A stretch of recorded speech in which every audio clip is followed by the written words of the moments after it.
আর শব্দের অর্থ জাহাজ সেধে সেধে যেতে যেতে দেয়া হয়।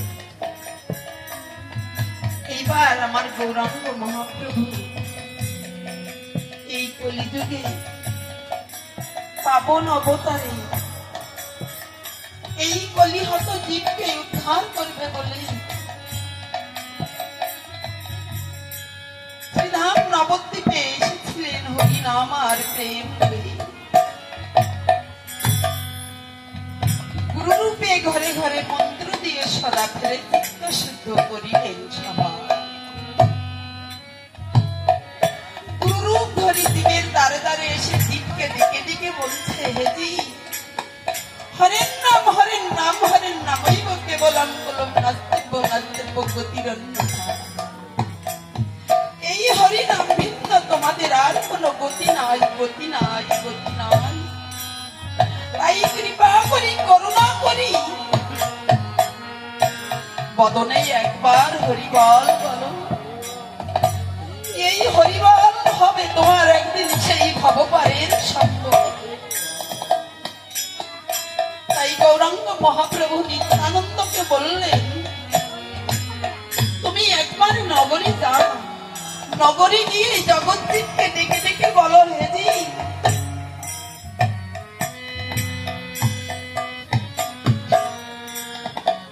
যে না চাইবে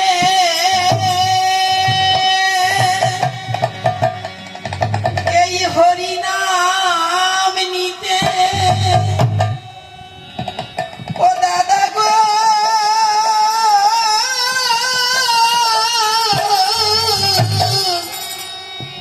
তারে তুমি ধরিবে হাতে, পিছে পাই ধরিয়ে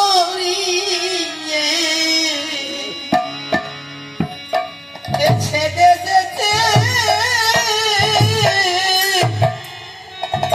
বিলাইবে এই হরিনাম। ওরে শেষে পাই ধরিয়ে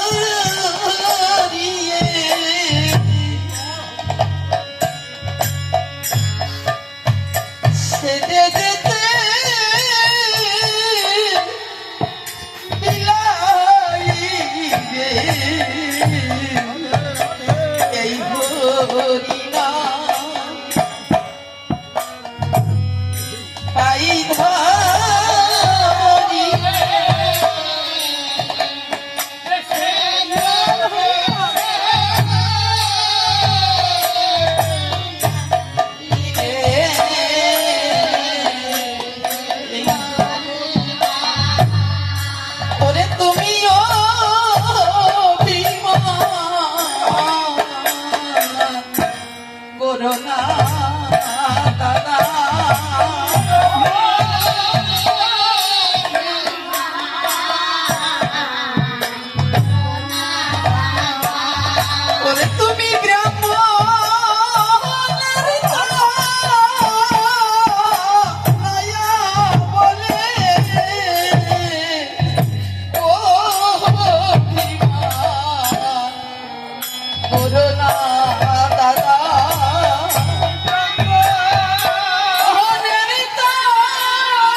নিত্যানন্দ প্রভুকে আমার গৌরহরি বলছে, দাদা তুমি অভিমান করো না।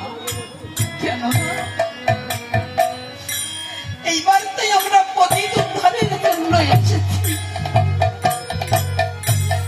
আর এই হরিনামই হবে একদিন সেই ভগবানের সঙ্গ। নিত্যানন্দ প্রভু বলছে, ভাই এই কলিদ্বীপ স্বল্প আয়ু অন্নগত প্রাণ, এরা যে কেউ হরিনাম করতে চায় না।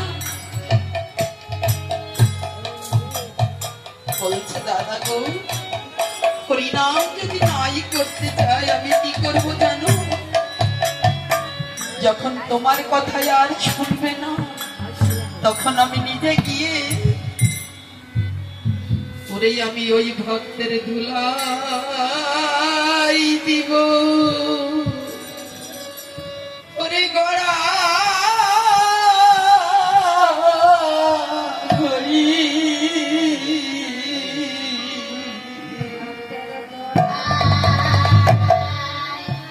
দিব।